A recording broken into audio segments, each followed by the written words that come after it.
Kayınvalide, kayınvalide, kayınvalide.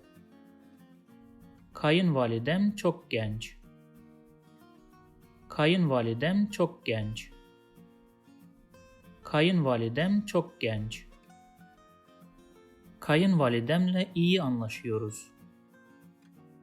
Kayınvalidemle iyi anlaşıyoruz.